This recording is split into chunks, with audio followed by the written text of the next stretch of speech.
आदरणीय दर्शक साथीहरू नमस्कार।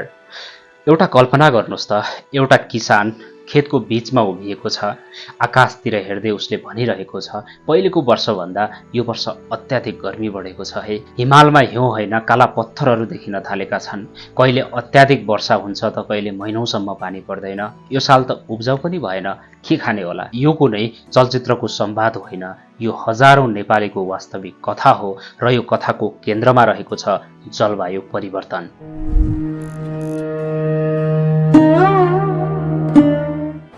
के तपाईले पनि यो वर्ष अत्याधिक गर्मी महसुस गर्नुभयो?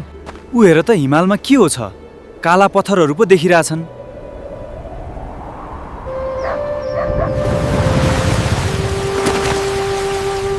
यो पानी पनि के भएको? उतिखेरै पर्छ उतिखेरै रोकिन्छ।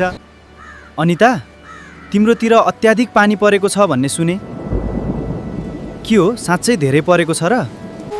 हो नि, पानी त धेरै नै परेको छ। पल्लो घरको काकाको घरै बगायो। हावाहुरी नि उस्तै चलेको छ, बाहिर निस्किन पनि डर लाग्ने अवस्था छ। के खाने होला यो चोटी? कृषि बाली नि केही भएन, हे भगवान।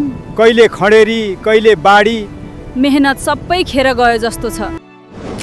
दर्शक साथीहरू, जलवायु परिवर्तन भविष्यको समस्या होइन, यो आजको यथार्थ हो। आजको यस भिडियोमा हामी जलवायु परिवर्तन भनेको के हो, यो किन भइरहेको छ, नेपालमा यसले कस्ता असर पारिरहेको छ र यसबाट बच्न हामीले के गर्न सक्छौं भन्ने विषयमा विस्तृत चर्चा गर्नेछौं।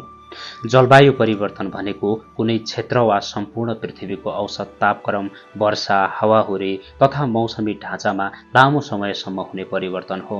पृथ्वीको जलवायु सधैँ एउटै रहँदैन, लाखौं वर्षदेखि प्राकृतिक रूपमा परिवर्तन हुँदै आएको छ। तर आज देखिएको परिवर्तन अस्वाभाविक रूपमा तीव्र छ। यसको मुख्य कारण प्राकृतिक होइन, मानवीय गतिविधि बनेको छ।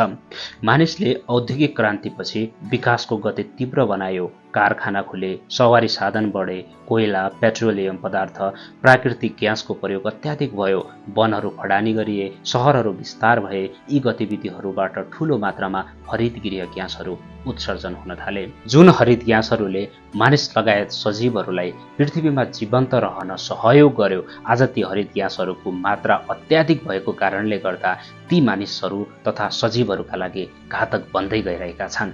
आखिर के हो त हरित gas? Carbon dioxide, methane, nitrous oxide, chlorofluorocarbon यी ग्यासहरूले पृथ्वीबाट बाहिर जानुपर्ने तापलाई वायुमण्डलमै रोकिदिन्छ।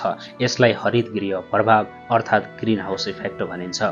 हरितगृह प्रभाव जीवनका लागि अत्यावश्यक भए पनि यसको मात्रा अत्याधिक बढ्दा पृथ्वीको तापक्रम निरन्तर बढ्न थाल्छ। यही प्रक्रिया हो ग्लोबल वार्मिङ र ग्लोबल वार्मिङको परिणाम हो जलवायु परिवर्तन। विश्वका विकसित तथा तीव्र रूपमा औद्योगिकरण भएका राष्ट्रहरूले दशकौंदेखि ठूलो मात्रामा हरितगृह ग्यास उत्सर्जन गर्दै आएका छन्। चीन, अमेरिका, रुस, भारत लगायतका देशहरू अझै पनि विश्वमा अत्याधिक हरितगृह ग्यास उत्सर्जक देशहरू अन्तर्गत पर्दछन्। उनीहरूको विकासको मूल्य भने सम्पूर्ण विश्वले चुकाइरहेको छ। विशेष गरी हिमाली राष्ट्रहरू, साना टापु राष्ट्रहरू तथा विकासशील देशहरू सबैभन्दा बढी प्रभावित भएका छन्। अब तपाईलाई एउटा रोचक तर दुःखद तथ्य बताउँछु। नेपालको विश्वव्यापी कार्बन उत्सर्जनमा योगदान 0.1% भन्दा पनि कम छ। तर असरको हिसाबले नेपाल विश्वका सबैभन्दा जोखिममा रहेका देशहरूमध्ये एक हो। किनभने नेपालको भूगोल अत्यन्तै संवेदनशील छ। हिमाल, पहाड र तराईको विविधता संरचनाले गर्दा यहाँ जलवायु परिवर्तनको असर छिटो देखिन्छ। अब प्रश्न उठ्छ, जलवायु परिवर्तनले नेपालमा वास्तवमै के असर गरिरहेको छ? सबैभन्दा पहिला असर परेका छन् हिमालहरूमा। एक समय सेताम्य देखिने हिमालहरूमा हिउँ घट्दै गएको छ। हिम नदीहरू तीव्र गतिमा पग्लिरहेका छन्।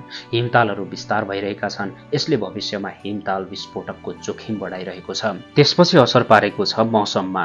कहिले अत्याधिक वर्षा, कहिले लामो खडेरी, कहिले असिना पानी, कहिले शक्तिशाली हावाहुरी।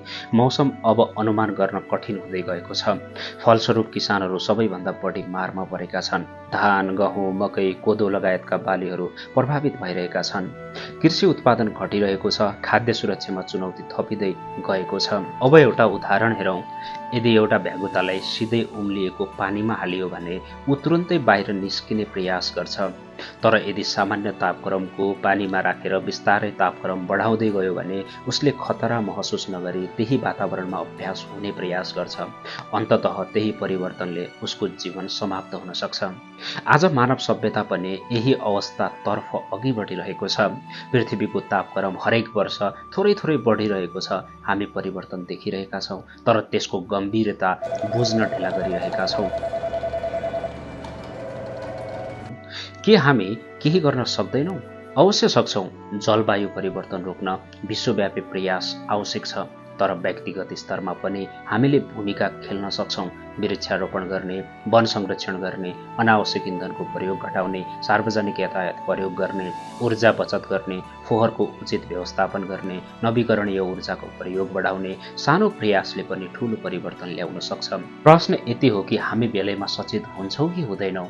किनकि पृथ्वी एउटा हामीले आफ्ना सन्तानबाट लिएको घर हो र यो घरलाई जोगाइदिनु हाम्रो कर्तव्य हो र हामीले त्यो आफ्नो जिम्मेवारी कति वहन गर्न सक्छौँ भन्ने कुरा सोच्ने बेला भएको छ। सबैले मनन गरौँ र जलवायु परिवर्तन विरुद्ध सबैले हातेमालो गरौँ। हवस् त, नमस्कार।